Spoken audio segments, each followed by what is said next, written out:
Sorry guys, thoda background mein awaaz aayega, but I'm gonna try my best. Anyway, on the day of Holi, happy Holi to all of you lovely people by the way, we went into theatres to watch the much anticipated Bollywood movie Kesari starring Akshay Kumar. Directed by well-known Punjabi director Anurag Singh, known for films like Punjabi 1984, the movie is based on the Battle of Saragarhi between 21 Sikh soldiers and 6 to 10k Pashtun or Akazi tribesmen from Afghanistan. Considered to be one of the greatest last stands in combat history, the movie stands for something greater than national pride and patriotism. It is more about the suppression of Indian history where Indian valor and courage is showcased. All about British imperialist conquests are talked about and even celebrated despite their inhumane practices, but when it comes to Indian soldiers under suppression that fought to protect the homeland, it is not celebrated in course, books or Indian history. Here's me telling you what worked and didn't work for the film so that you guys can ultimately decide to go for the film or not.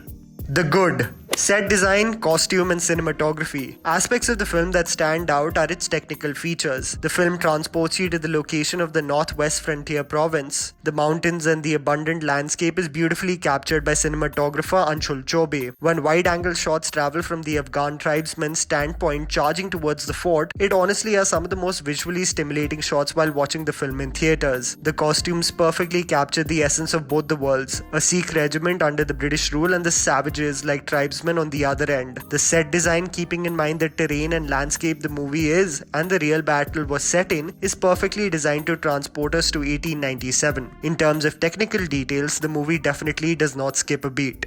The ensemble cast. One of the biggest takeaways from the film and somehow its biggest redeeming quality is the relationship shared among the Sikh soldiers. The back and forth between each character is set up the moment Akshay Kumar's character Havildar Ishwar Singh takes over the Saragarhi fort. From little skirmishes in terms of ideologies, the inner battle of some soldiers for being treated as mere slaves, some pulling each other's legs, and some of the most endearing yet hilarious moments are the soul of the movie. The characters, despite their brief dialogues, put forth a great impression as performers. Even though Akshay Kumar has to do most of the heavy lifting, the entire regiment somehow creates their own identity through its running minutes.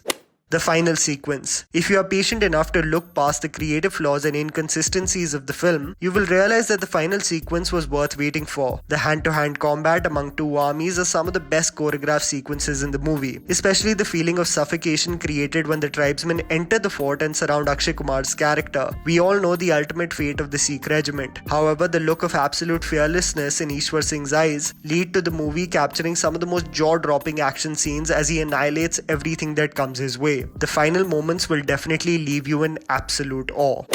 The bad. Black and white. The problem with the film is that it paints the canvas in front of us with broad strokes of black and white. Rather than any kind of layers or nuance created for the antagonist, on the very onset of the film we are showcased who are the bad guys and who are good, just from their very intention. We are told from the very first scene that the Afghan tribesmen are barbarians who have no sense of empathy or care for humanity, whereas the Indian regiment is always righteous and fight for the right cause. This works perfectly well if we are equally transported to how bad the Afghans are, as we are abundantly showcased the ideals and virtues of the Indian soldiers and what they stand for. There is very little attention given to the world of the tribesmen and their intentions, which creates a lack of incentive for us to understand their purpose.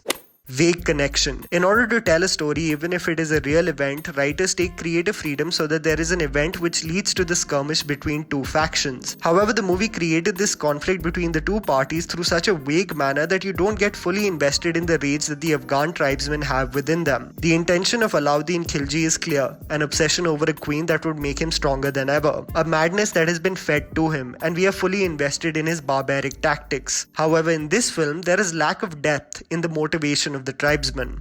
The dullest antagonist. I haven't seen a more dull antagonist when it comes to storytelling in quite some time. There should be a sense of fear created as savages are on their way to attack our homeland when it comes to a creative way of showcasing real events. This was perfectly portrayed through Khilji and Padmavat and even Xerxes in 300. Rakesh Chaturvedi Om's character, Sayyidullah, will make you yawn rather than tremble with fear. It was honestly very boring to witness him even try to be remotely intimidating. Lastly, I would want to tell you guys that the movie does suffer through creative flaws. It starts to focus on intricate details about characters which are inconsequential when it comes to the larger picture. From an effeminate Afghan sniper that keeps on smiling in combat to the Sikh regiment cook that is instructed to quench the thirst of the wounded even if they are enemies, all these elements work individually but never really connect well with the battle in hand. I would like to say, however, this movie is a celebration of Indian history that is suppressed and not celebrated, and we should bear witness to that. Akshay Kumar at 51 carrying out his action stunts is still a testament to how long the man can still go on and prove the naysayers wrong.